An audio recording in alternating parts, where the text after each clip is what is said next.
ఉప ముఖ్యమంత్రిగా మరి పవన్ కళ్యాణ్ గారు మరి 2వ తారీఖు పుట్టినరోజు వేడుకలు. కాకపోతే ఒక ఆశ్చర్యకరమైన అంశం ఏంటంటే ఏ పుట్టినరోజు వేడుకలకి ఆయన బయట ఉండడు, ఎవరికి అందుబాటులో ఉండరు, ఆయన పూజా కార్యక్రమాల్లో నిమగ్నం ఉంటారు. అందుకని ఏ పుట్టినరోజు వేడుకలు ఆయన బయట ఉండటం అనేటువంటిది జరగదు. ఎప్పుడు చూసినా ఆయన పూజలకి ఏదో వాటి ప్రత్యేక కార్యక్రమాలకి ఇది అవుతారు తప్ప అసలు ఫోన్కి కూడా అవైలబిలిటీ అనేటువంటిది ఉండదట. నేను సరే 2వ తారీఖు కదా రేపు విశేష చెప్దాము, ఎక్కడ ఉంటున్నారు ఏంటంటే నాకు అప్పుడు చెప్పారు ఆయన ఎప్పుడు ఎక్కడ బయట దొరకరండి అని చెప్పని అన్నారు. సరే ఇప్పుడు ఉప ముఖ్యమంత్రిగా మరి రాజకీయ నాయకుడు కాబట్టి మరి ఈ సంవత్సరం ఆయన అందుబాటులో ఉంటారంటే అది కూడా లేదండి అదని చెప్పని చెప్పారు. ఏంటి ఓం గారు మొత్తానికి ఒక స్పాట్ ఒకటి ఉంది సార్, ఒకసారి ఆ స్పాట్ ఒకటి ఉంది, ఒక్క నిమిషం ఉండండి, ఆ వీడియో ఒకటి ప్లే చేయండి.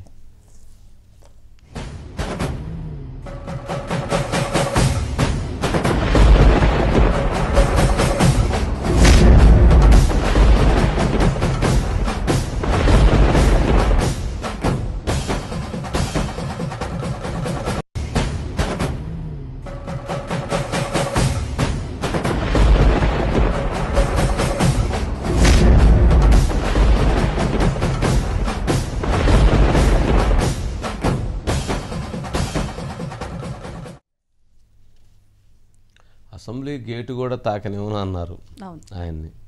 వాళ్ళని అసలు అసెంబ్లీకి లేకుండా చేసేసాడు 11 స్థానాలతోటి. ఎక్కడ నెగ్గాలో కాదు ఎక్కడ తగ్గాలో తెలిసిన వ్యక్తి మరి పవన్ కళ్యాణ్ గారు. త్రివిక్రమ్ గారు భలే రాస్తారు ఆయన కోసం అన్నట్టుగా కొన్ని డైలాగ్స్. సరే ఏదన్నా కానీ ఇప్పుడు సరే ఈ వేడుకల సందర్భంగా ఏంటి ఓం గారు మొత్తానికి ఈసారి కూడా ఏమీ అందుబాటులో ఉండే పరిస్థితి లేనట్లుంది కదా. మరి అంతకుముందు అంటే మీ హీరో ఇప్పుడు పొలిటీషియన్ కదా. అంటే ఆయన అందుబాటులో లేకపోయినా ఆయన సినిమాలు అందుబాటులో ఉండే ఆస్కారం ఉందండి. ఎందుకంటే ఆయన కెరియర్ లో బిగ్గెస్ట్ హిట్ సినిమా అండి గబ్బర్ సింగ్ అండి. 2012లో వచ్చింది, అది సూపర్ డూపర్ హిట్ అయింది. అంటే హిందీ సినిమాకి అది రీమేక్ అయినా కానీ దబ్బంగకి దాన్ని తెలుగు నేటివిటీకి తగ్గట్టుగా చక్కగా మలిచాడు హరీష్ శంకర్. అతను తీసినటువంటి ఆ సినిమా రేపు సెప్టెంబర్ 2వ తారీఖు రీరిలీజ్ అవుతుంది. ఈ రోజు ఆయన చెప్తే అంటే చరిత్రలో గబ్బర్ సింగ్ సినిమా కాదు, గబ్బర్ సింగ్ సినిమానే ఒక చరిత్ర. నాకు నిర్మాతగా ఎలా అయితే పవన్ కళ్యాణ్ గారు ఒక హోదా కల్పించారో అలాగే నాకు గ్రాండ్ సక్సెస్ ఇచ్చిన వ్యక్తిగా ఆయన నేను ఎప్పటికీ మర్చిపోను. అంటే నేను పార్టీ పరంగా కాంగ్రెస్ పార్టీలో ఉండొచ్చు, కానీ మనిషిగా కానీ నాది ఏదైనా కానీ పవన్ కళ్యాణ్ గారికే నేను ఎప్పుడైనా కానీ ఆయన మాటకి కట్టుబడి ఉంటాను. కాబట్టి ఆయన గబ్బర్ సింగ్ సినిమాని ఆయన అభిమానుల కోసం 2వ తారీఖున రిలీజ్ చేస్తున్నా అని చెప్పారు. కాబట్టి ఆ సినిమాని ఖచ్చితంగా రిలీజ్ అయినా కానీ అభిమానులందరూ చూస్తారండి. అలా కాకుండా పవన్ కళ్యాణ్ సినిమాలు ఇప్పుడు 3 సెట్స్ మీద ఉన్నాయండి. ఒకటి హరిహర వీరమలు, 2వది ఉస్తాద్ భగత్ సింగ్, 3వది మనకి బాగా తెలుసు ఆయన ఎక్కడికి వెళ్ళినా కానీ ఓజీ ఓజీ ఓజీ అని జనం అరుస్తున్నారు. ఆయన పాపది మోడీ మోడీ అన్నట్టుగా కూడా వినిపించి మోడీ గారి గురించి తర్వాత మాట్లాడుతున్నారు. తర్వాత తెలిసింది వాళ్ళు అడుగుతుంది మోడీ గారి గురించి కాదు ఓజీ గురించి అని.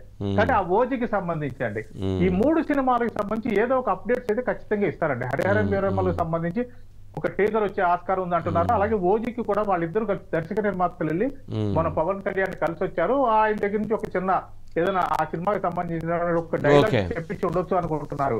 అది కూడా ఖచ్చితంగా వచ్చే ఆస్కారం అయితే ఉంటుందండి. అభిమానుల వరకు ఈసారి బర్త్డేకి హ్యాపీ ఫీల్ అవుతారు వంశీ గారు.